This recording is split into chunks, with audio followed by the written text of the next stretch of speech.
सदा शिवं भजाम्यहं, श्री शिवाय नमस्तुभ्यं। बंधुजनों, भक्तजनों, आप सभी का ब्रह्म देव कन्या चैनल पर बहुत बहुत स्वागत है। सावन मास में शिव महापुराण की महिमा सुनना सभी तरह के पुण्य फल देने वाला है। आपके जीवन में जो भी बाधाएं हैं, जो भी समस्याएं हैं, उन सभी का समाधान इस शिव पुराण महात्म्य कथा सुनने से हो जाएगा। बंधुजनों, भक्तजनों, यदि आप इस कथा महात्म्य को ध्यान पूर्वक एकाग्रचित होकर सुनते हैं या शेयर करके किसी और को भी सुनाते हैं, आपके जीवन में सुख, शांति और समृद्धि होगा। भगवान महाकाल, महाकालेश्वर शिव जी, महादेव आपकी सभी दुखों का, सभी समस्याओं का अंत करेंगे। तो भक्तजनों, बंधुजनों, चलिए शिव महापुराण की कथा शुरू करते हैं। आज हम शिव महापुराण के श्री रुद्र संहिता दूसरे खंड का 29वां अध्याय का श्रवण करेंगे। तो चलिए कथा प्रारंभ करते हैं। बोलिए ओम नमः शिवाय, ओम नमः शिवाय, ओम नमः शिवाय। ब्रह्मा जी बोले, हे नारद, दक्ष कन्या देवी सती उस समय उस स्थान पर गई जहां महान यज्ञोत्सव चल रहा था, जहां देवता, असुर और मुनि, साधु, संत अग्नि में मंत्र उच्चारण के साथ आहुतियां डाल रहे थे। सती ने अपने पिता के घर में अनेक आश्चर्यजनक बहुमूल्य वस्तुएं देखी। अनेक मनोहारी और उत्तम आभा से परिपूर्ण धन्य धान्य से युक्त दक्ष का भवन अनोखी शोभा पा रहा था। देवी सती नंदी से उतरकर अकेली ही यज्ञशाला के अंदर चली गई। सती को वहां आया देखकर उनकी माता और बहनें बहुत प्रसन्न हुईं और देवी सती का खूब आदर सत्कार करने लगी। परंतु उनके पिता प्रजापति दक्ष ने उनको देखकर कोई खुशी जाहिर न की और न ही उनकी तरफ ध्यान दिया। दक्ष के भय से ही अन्य लोगों ने भी सती का आदर सत्कार नहीं किया। सभी के व्यवहार में तिरस्कार देखकर देवी सती को बहुत आश्चर्य हुआ। फिर भी उन्होंने अपने माता पिता के चरणों में मस्तक झुकाया। देवी सती ने यज्ञ में सभी देवताओं का अलग अलग भाग देखा। जब सती को अपने पति भगवान शिव जी का भाग वहां दिखाई नहीं दिया तो उन्हें बहुत क्रोध आया। अपमानित होने के कारण देवी सती ने प्रजापति दक्ष को लताड़ते हुए बोली कि हे प्रजापति, आपने परम मंगलकारी भगवान शिव को इस यज्ञ में क्यों नहीं बुलाया, जिनकी उपस्थिति से ही सारा जगत पवित्र हो जाता है। भगवान शिव यज्ञवेताओं में श्रेष्ठ हैं, वे ही यज्ञ के अंग हैं, वे ही यजमान हैं। जब सब कुछ वे ही हैं तो उनके बिना इस महायज्ञ की सिद्धि कैसे हो सकती है? उनके बिना तो यह यज्ञ अपवित्र है। आपने भगवान शिव का सामान्य समझकर उनका घोर अनादर किया है। शायद आपकी बुद्धि के भ्रष्ट होने के कारण ही ऐसा हुआ है। मुझे तो यह समझ में नहीं आ रहा है कि बिना भगवान शिव के आए ये विष्णु और ब्रह्मा सहित सभी ऋषि मुनि इस यज्ञ में कैसे आ गए। तब देवी सती ने मेरे सम्मुख खड़ी हुई और विष्णु सहित उन वहां उपस्थित सभी देवी देवताओं व ऋषियों और मुनियों को डांटने लगी और उन्हें बहुत फटकारा। ब्रह्मा जी बोले, हे मुनि श्रेष्ठ नारद, क्रोध से भरी देवी जगदम्बा ने अत्यंत दुखी मन से हम सभी देवता और मुनियों को बहुत सी बातें सुनाई। देवी सती की बातें सुनकर कोई भी कुछ नहीं बोला, परंतु उनके पिता प्रजापति दक्ष उनके वचनों से बहुत अधिक क्रोधित हो गए और इस प्रकार बोले। प्रजापति दक्ष ने कहा, हे पुत्री सती, तुम्हारे इस प्रकार के वचनों से क्या लाभ होगा? तुम बिना बात के सभी का अपमान कर रही हो। वैसे भी मैंने तुम्हें यहाँ आने का कोई निमंत्रण नहीं दिया था, तो तुम क्यों चली आई? तुम यहाँ खड़ी रहो या वापस चली जाओ, तुम्हारी इच्छा है। वैसे भी यहाँ उपस्थित सभी देवता और ऋषि मुनि यह जानते हैं कि तुम्हारे पति शिव अमंगलकारी हैं। उन्हें वेदों से बहिष्कृत किया गया है। वे भूतों, प्रेतों और पिशाचों के स्वामी हैं। उन्होंने बहुत बुरा वेश धारण किया है, इसलिए मैंने रुद्र को इस महायज्ञ में नहीं बुलाया है। मैंने बिना सोचे समझे ब्रह्मा जी के कहने पर तुम्हारा विवाह उनसे कर दिया, नहीं तो शिव इस योग्य नहीं है कि उनसे किसी भी प्रकार से कोई संबंध बनाया जाए। अब तुम आ ही गई हो तो स्थान ग्रहण कर लो। आगे तुम्हारी जैसी इच्छा, हमारा कोई आग्रह नहीं है। प्रजापति दक्ष की ये बातें सुनकर उनकी दुहिता सती ने अपने पति की बुराई करने वाले अपने पिता की ओर देखा तो उनके मन में रोष बढ़ गया। वे क्रोध से भर गईं। तब वे मन ही मन विचार करने लगी कि अब मैं शिव जी के सामने कैसे जाऊंगी। यदि किसी तरह उनके पास चली भी गई तो उनके द्वारा यज्ञ का समाचार पूछने पर क्या कहूंगी। यह सब सोचकर वे अपने पिता दक्ष से बोली, जो त्रिलोकीनाथ करुणा निधान महादेव जी की निंदा करता अथवा सुनता है वह हमेशा के लिए नरक में जाता है, अर्थात जब तक सूर्य और चंद्रमा का अस्तित्व है उसे नरक भोगना पड़ता है। इस प्रकार देवी सती को वहां आने पर बहुत पश्चाताप हो रहा था। अपने पति भगवान शिव की अवहेलना को वह सहन नहीं कर पा रही थी। तब वे अपने पिता दक्ष सहित अन्य देवताओं से कहने लगी। देवी सती बोली, तुम सभी भगवान शिव के निंदक हो। तुमने उनकी अवहेलना होते देखकर प्रभु शिव का अपमान किया है। इस पाप का फल तुम सभी को अवश्य भोगना पड़ेगा। जो लोग भक्ति और ज्ञान से विमुख हैं, वे यदि ऐसा कार्य करें तो कोई आश्चर्य नहीं होता, परंतु जिन लोगों ने अज्ञान के अंधेरे को दूर कर अपने ज्ञान चक्षुओं को खोल लिया है, जो महात्माओं के चरणों की धूल से अपने को शुद्ध और पवित्र कर चुके हैं, उन्हें किसी से बैर भाव रखना, ईर्ष्या करना और निंदा करना कतई शोभा नहीं देता है। भगवान के श्री चरणों का ध्यान करते हुए उनको 2 अक्षर का नाम शिव का उच्चारण करने से ही सारे पाप धुल जाते हैं। तुम मूर्खता के वश में होकर उन्हीं भगवान का अनादर कर रहे हो। उनसे द्रोह करके तुम्हें कुछ भी हासिल नहीं होगा। उदार भगवान महादेव जी जटा और कपाल धारण की श्मशान में भूतों के साथ प्रसन्नता पूर्वक रहते हैं। वे शरीर पर भस्म लगाए और गले में नरमुंडों की माला धारण करते हैं। फिर भी मनुष्य उनके चरणों की धूल अपने माथे पर लगाते हैं, क्योंकि वे साक्षात परमेश्वर हैं। वे परम ब्रह्मा परमात्मा हैं। वे ऐश्वर्य से सदा ही दूर रहते हैं। जो ऐसे महापुरुष की निंदा करता है उसके जीवन को धिक्कार है। मैंने भी तुम्हारे द्वारा की गई अपने पति भगवान शिव की निंदा को सुना है, इसलिए मैं अपने शरीर का त्याग कर दूंगी। इस यज्ञ की अग्नि में प्रवेश कर मैं भस्म हो जाऊंगी। मैंने अपने प्रिय पति भगवान शिव का अनादर भी देख लिया है और उनके प्रति अपने पिता के कटु वचनों को भी सुन लिया है। अतः अब मैं इस जीवन का क्या करूं? मैं इस समय पूर्णतः असमर्थ हूँ। इस यज्ञशाला में जो भी शक्तिवान और सामर्थ्यवान पुरुष हों, वह भगवान शिव की उपेक्षा करने वालों और उन्हें बुरा और अमंगल कहने वालों की जीभ काट दे, तभी वह शिव निंदा सुनने के पाप से बच सकता है। जो ऐसा करने में समर्थ न हो उसे अपने दोनों कानों को बंद करके यहाँ से तुरंत चले जाना चाहिए, तभी वह दोष मुक्त होगा। फिर देवी सती अपने पिता प्रजापति दक्ष की ओर मुख करके बोली, जब मेरे पति महादेव जी मुझे आपके साथ संबंध होने के कारण दक्षायनी कहकर पुकारेंगे तो मैं कैसे कुछ कह पाऊंगी।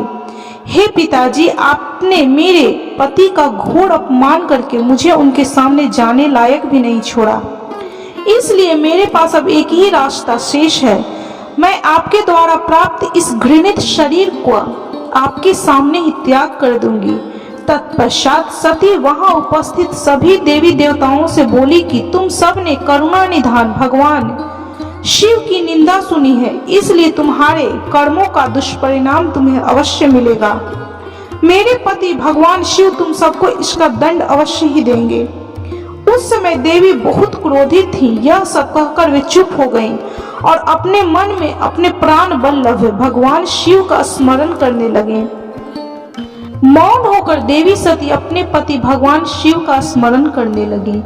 उनका स्मरण करने के बाद उनका क्रोधित मन शांत हो गया तब शांत मनोभाव से शिव जी का चिंतन करती हुई देवी सती पृथ्वी पर उत्तर की ओर मुख करके बैठ गईं। तत्पश्चात विधि पूर्वक जल से आचमन करके उन्होंने वस्त्र ओढ़ लिया। फिर पवित्र भाव से उन्होंने अपने दोनों आंखें मूंद ली और पुनः शिव जी का चिंतन करने लगी। सती ने प्राणायाम से प्राण और अपान को एकत्रित करके नाभि में स्थित कर लिया।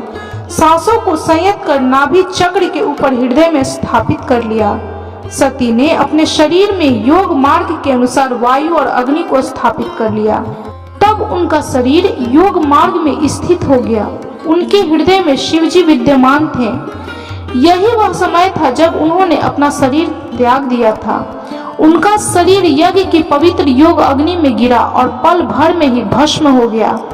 वहां उपस्थित मनुष्यों सहित देवताओं ने जब यह देखा कि देवी सती भस्म हो गई हैं, तो आकाश और भूमि पर हाहाकार मच गया। यह हाहाकार सभी को भयभीत कर रहा था। सभी लोग कह रहे थे कि किस दुष्ट व्यवहार के कारण भगवान शिव की पत्नी सती ने अपना देह त्याग दिया है। तो कुछ लोग प्रजापति दक्ष की दुष्टता को धिक्कार रहे थे, जिसके व्यवहार से दुखी होकर देवी सती ने यह कदम उठाया था। सभी सत्पुरुष उनका सम्मान करते थे। उनका हृदय असहिष्णु था। उन्होंने ऐसे महान देवी और उनके पति करुणा निधान भगवान शिव का अनादर और निंदा करने वाले दक्ष को भी कोसा। सभी कह रहे थे कि प्रजापति दक्ष ने अपनी ही पुत्री को प्राण त्यागने के लिए मजबूर किया है, इसलिए प्रजापति दक्ष अवश्य ही महान नरक में जाएगा और पूरे संसार में उसका अपयश होगा। दूसरी ओर देवी सती के साथ पधारे सभी शिवगणों ने जब यह दृश्य देखा तो उनके क्रोध की कोई सीमा ना रही। वे तुरंत अपने अस्त्र शस्त्र लेकर प्रजापति दक्ष को मारने के लिए दौड़े। वे 60,000 पार्षद गण क्रोध से चिल्ला रहे थे और अपने को ही धिक्कार रहे थे कि यहाँ उपस्थित होते हुए भी हम अपनी माता देवी सती की रक्षा नहीं कर पाए। उनमें से कई पार्षदों ने तो स्वयं अपने शरीर का त्याग कर दिया। बचे हुए सभी शिवगण दक्ष को मारने के लिए बड़ी तेजी से आगे बढ़ रहे थे। जब ऋषि भृगु ने उन्हें आक्रमण के लिए आगे बढ़ते हुए देखा तो उन्होंने यज्ञ में विघ्न डालने वालों का नाश करने के लिए यजु मंत्र पढ़कर दक्ष अग्नि में आहुति दे दी। आहुति के प्रभाव के फलस्वरूप यज्ञ कुंड में से ऋभु नामक अनेक देवता जो प्रबल वीर थे वहां प्रकट हो गए। ऋभु नामक सहस्त्रों देवताओं और शिवगणों में भयानक युद्ध होने लगा। वे देवता ब्रह्मा तेज से संपन्न थे। उन्होंने शिवगणों को मारकर तुरंत भगा दिया। इससे वहां यज्ञ में और अशांति फैल गई। सभी देवता और मुनि भगवान विष्णु से इस विघ्न को टालने की प्रार्थना करने लगे। देवी सती का भस्म हो जाना और भगवान शिव के गणों को मारकर वहां से भगाए जाने का परिणाम सोचकर सभी देवता और ऋषि विचलित थे। हे नारद, इस प्रकार दक्ष के उस महायज्ञ उत्सव में बहुत बड़ा उत्पात मच गया था और सब ओर त्राही त्राही मच गई थी। सभी भावी परिणाम की आशंका से भयभीत दिखाई दे रहे थे। जब दक्ष ने उस महायज्ञ में घोर उत्पात मचा हुआ देखा और सभी डर के कारण भयभीत हो रहे थे, तो उस समय वहां एक आकाशवाणी हुई।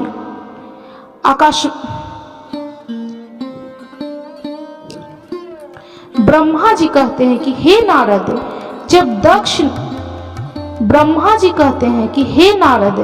जब प्रजापति दक्ष ने उस महान यज्ञ में घोर उत्पात मचा हुआ देखा। ब्रह्मा जी कहते हैं कि हे नारद, जब दक्ष के उस महान यज्ञ में घोर उत्पात मचा हुआ था और सभी डर के कारण भयभीत हो रहे थे, तो उस समय वहां एक आकाशवाणी हुई। हे मूर्ख दक्ष, तूने यह बहुत बड़ा अनर्थ कर दिया है। तूने शिव भक्त दधीचि के कथन को प्रामाणिक नहीं माना, जो तेरे लिए परम मंगलकारी और आनंददायक था। तूने उनका भी अपमान किया और तुझे वे श्राप देकर तेरी यज्ञशाला से चले गए। तब भी तू कुछ भी नहीं समझा। तूने अपने घर में स्वयं आई साक्षात मंगल स्वरूपा अपनी पुत्री सती का अपमान किया। तूने सती और शंकर का पूजन भी नहीं किया। अपने को ब्रह्मा जी का पुत्र पुत्र समझकर तुझे बहुत घमंड हो गया था। तूने उस सती देवी का अपमान किया जो सत्य पुरुषों की भी आराध्या है।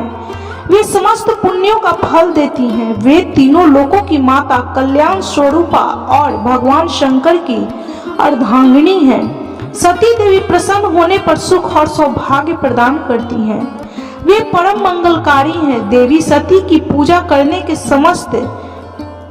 से समस्त भयों से छुटकारा मिल जाता है और मनोवांछित फलों की प्राप्ति होती है। देवी सभी उपद्रवों को नष्ट कर देती हैं। वे ही परम शक्ति हैं तथा कीर्ति, संपत्ति, भोग और मोक्ष प्रदान करती हैं। वे ही जन्मदात्री हैं अर्थात जन्म देने वाली माता हैं। वे ही इस जगत की रक्षा करने वाली आदि शक्ति हैं और वे ही प्रलय काल में जगत का संहार करने वाली हैं। सती ही भगवान विष्णु सहित ब्रह्मा, इष्ट, चंद्र, अग्नि, सूर्य देव आदि सभी देवताओं की जननी है। वे साक्षात जगदम्बा हैं। वे ही दुष्टों का नाश करने वाली और भक्तों की रक्षा करने वाली हैं। ऐसी उत्तम महिमा और गुणों वाली भगवान शिव की प्राण प्रिय धर्म पत्नी का तूने इस यज्ञ में अपमान किया है। भगवान शिव तो पर ब्रह्मा परमेश्वर हैं। वे सबके स्वामी हैं। वे सबका कल्याण करते हैं। सभी मनुष्य प्रभु का दर्शन पाने की अभिलाषा सदैव अपने मन में रखते हैं। दर्शनों की इच्छा के लिए घोर तपस्या करते हैं। वे भगवान शिव ही जगत को धारण कर उसका पालन पोषण करते हैं। वे ही समस्त विद्याओं के ज्ञाता और मंगलों का भी मंगल करने वाले हैं। वे ही समस्त मनोकामनाओं को पूरा करते हैं।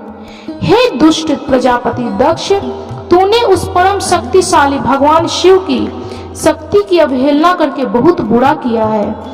इसलिए तेरे इस महायज्ञ के विनाश को कोई नहीं रोक सकता।